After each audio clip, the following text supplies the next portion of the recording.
The village of Coldwater Ridge had always lived by one rule: stay away from the forest when the snow starts falling. It wasn't written on any law books. It wasn't enforced by police. But every child in the mountain village knew it by heart, because that's when the bear came down. They didn't know its real name. They just called it the grayback. Stories swirled for years. Some claimed it had killed livestock. Others said it stalked hunters in silence. The most dramatic insisted it had once mauled a man so badly, he disappeared forever into the trees. Of course, most were just legends.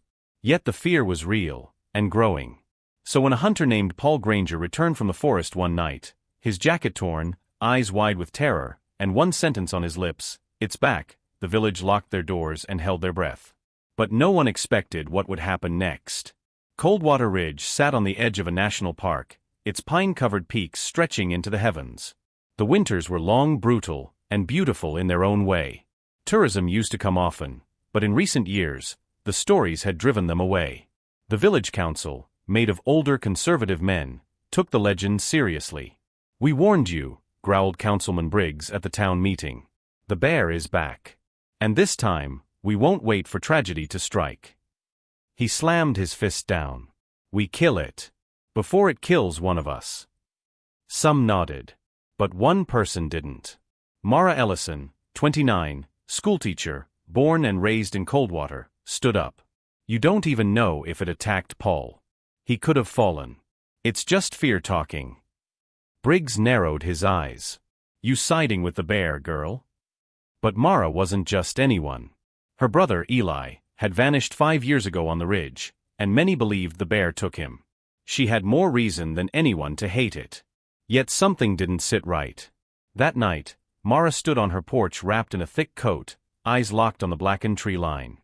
Snowflakes danced around her. Scout, her old dog, growled low from behind the door. Then, she saw it. Not a silhouette. Not a trick of moonlight. But movement, slow, deliberate. A massive shape emerged from the dark, fur covered in frost, breath curling from its nostrils like smoke. The grayback. Mara's breath hitched. Every nerve screamed to run. But the bear didn't charge. It just stood. And then, something impossible happened. It bowed its head, and set something down at the edge of her property. She squinted. It was a small, tattered scarf. One she hadn't seen since the day Eli disappeared. Mara didn't sleep that night. She stared at the scarf, now clutched in her trembling hands. It was worn and dirty, but she knew it like her own name. It had been Eli's. Their mother had knitted it for him the winter before he disappeared. He never went up the ridge without it. For years, it was assumed the bear killed him. But no one had ever found a body. Just his dropped flashlight and broken compass, nothing more. So why now? Why did this dangerous beast leave the scarf intact, at her doorstep? And more importantly, how did it even have it? By sunrise, Mara made a decision. She packed a small bag with energy bars, water, a flare, and her grandfather's knife, not to fight, but for courage. She took Scout, her dog, and headed into the woods without telling a soul. Snow clung to branches like ghosts. The deeper she went, the quieter it became. No birdsong. No wind. Just the crunch of her boots and Scout's padded steps. Then she saw it. A track. Not boot prints. Massive paw prints, sunk deep into the fresh snow. But they weren't moving in circles like a predator. They moved in a line, steady, deliberate, heading uphill. Almost like the bear wanted her to follow. She did. 4 hours. Until the trees opened into a small, hidden clearing she'd never seen before.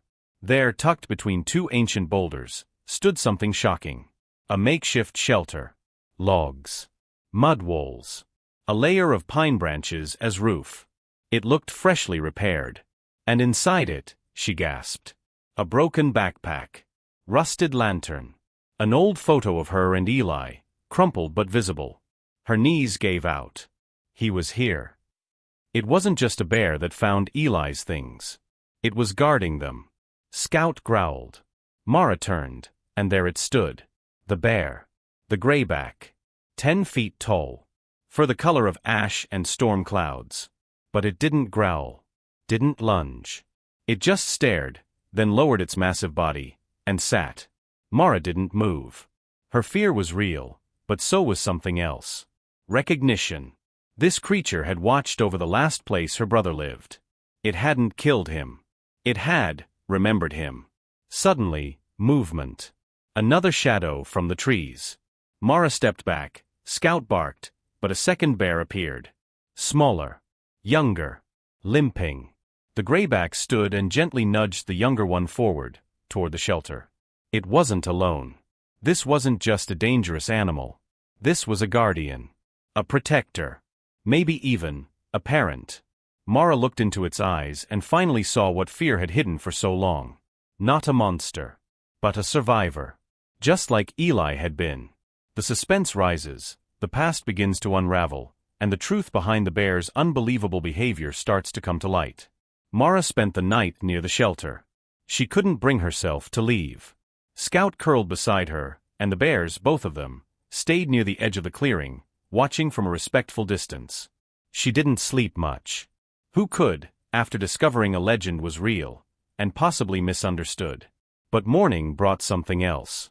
As she explored the inside of the shelter more carefully, she found a sealed mason jar, buried under some stones in the corner.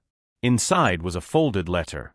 With shaking fingers, she pulled it free and read words written in smudged pencil. If anyone finds this, I'm alive. Or at least I was. The bear didn't hurt me. It saved me. I fell from the ridge and broke my leg. It kept me warm. Gave me food, berries, even fish. I thought I was hallucinating. But it was real. I call it Gray. Gray is not a monster. It's more human than some people I knew. If I don't make it out, tell Mara I love her. And tell them to stop being afraid. Eli. Mara broke down sobbing. He'd been alive. For a time. Long enough to write this. Long enough to be saved by the very creature everyone feared. But no one ever found him. She placed the note back in the jar and whispered, "Thank you," to the great bear standing silently nearby. Gray had tried to help. And no one listened. Gunshots shattered the silence. Scout barked. Gray and the younger bear froze. Mara ducked behind the shelter wall as men's voices echoed from the trees. The villagers were coming, armed. They'd tracked her. Maybe thought she was in danger. Maybe they still believed the stories. If they found Gray now, they'd kill him. She had seconds to decide. She stood and ran down the trail, arms waving, screaming, "Don't shoot! Don't shoot! It's not what you think." But it was too late. Two men, Briggs and another hunter, emerged with rifles aimed.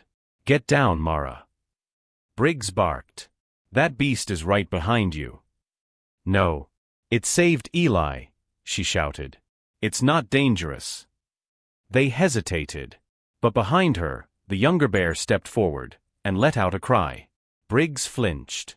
And fired. Time froze. The bullet hit not the cub, but Gray, who had moved in front of it. The huge bear stumbled backward, a roar tearing from its chest as it crashed to the ground. Snow turned red.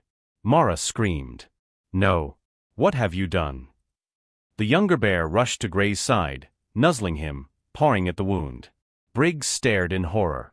I didn't mean to."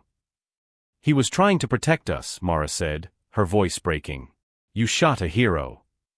Gray's breath was shallow. His eyes fluttered. Mara dropped to her knees beside him. And whispered, "Stay with me." This is the emotional climax, where the village confronts the truth, and the bear's unbelievable act changes everything forever. The news of the shooting traveled faster than wildfire. By nightfall, the entire village of Coldwater Ridge had gathered at the base of the forest, following the sirens of the emergency vehicles that Mara had called in through her emergency flare. They expected carnage. Maybe a bear attack. Maybe a wounded teacher. But what they found was a scene that stopped them cold. There, in the clearing, Mara was kneeling beside the dying grayback, tears streaking her face. The younger bear, silent and shaking, nuzzled Gray's neck. Scout, the dog, sat beside them both, not barking, not afraid, just mourning. Briggs stood off to the side, his rifle dropped in the snow, his face pale. Sheriff Harlan stepped forward slowly, unsure. "Mara, is that?" She looked up, eyes filled with fury and sorrow. "It's not what you think. It never was." And then she handed him Eli's letter. He read it. Word by word. His face transformed from suspicion, to shock, to guilt. "You mean, the bear saved him?" Mara nodded. "And tried to save us. Again." The veterinarian, flown in by helicopter, worked late into the night inside a makeshift tent. The bullet had lodged near Gray's lung, but hadn't punctured it. He had a chance. And the whole village waited. Not just the kids who had grown up hearing scary stories. Not just the elders who once demanded the beast be killed. But everyone, now watching, learning, seeing the truth that had been hidden by generations of fear. One of the hikers who had followed the crowd had been filming. He captured the moment Mara placed her hand on Gray's paw. The younger bear gently resting its head against its father. The letter. The bullet wound. The crowd's silence. That video was uploaded that same night. Within 24 hours, it had over 20 million views. People across the world saw not a monster, but a protector. A wild animal that had defied instincts to guard a human. A bear that had remembered kindness, and responded with loyalty. Gray spent 3 weeks recovering in a specialized wildlife rescue facility. Mara visited every day. The cub, nicknamed Ash, never left his side. When Gray finally stood again, unsteady but strong, the room erupted in tears and applause. He had survived. But his story had just begun. Spring came early that year in Coldwater Ridge. For the first time in a long while, it felt like hope had thawed the ground. Gray, now fully recovered, was returned to a protected wildlife sanctuary not far from the forest where he had once roamed. But it wasn't behind bars. No cages. No concrete. Just rolling hills, towering trees, rivers full of fish, and peace. Ash, the younger bear, stayed with him. Together, they were the first of what would become a national movement. A mission to protect misunderstood wildlife. To replace fear with education. To replace rifles with respect. And it all began with one wounded bear, and one girl who chose to believe. Months later, Mara stood before her students. On the projector behind her was a photo. Gray, strong and peaceful, standing in the sanctuary meadow. Ash beside him, nuzzling his side. The caption read, "They thought he was dangerous. Then he did something unbelievable." "What did he do, Miss Ellison?" one child asked softly. She smiled. "He saved someone. My brother. And then, he saved all of us. By proving we were wrong about him."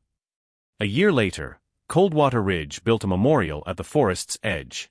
Not to honor a tragedy, but to remember a truth they had once been too afraid to see.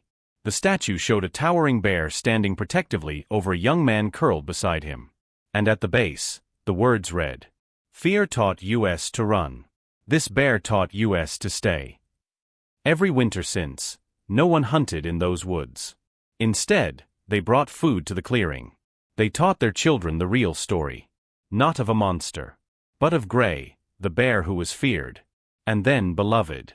They said it was dangerous. They whispered in fear. They raised their guns. But sometimes, the scariest things in the forest are just trying to survive. Gray wasn't just a bear. He was a symbol. That compassion can be found in the unlikeliest of places. And sometimes, what looks like a threat is just a wounded soul asking for a second chance.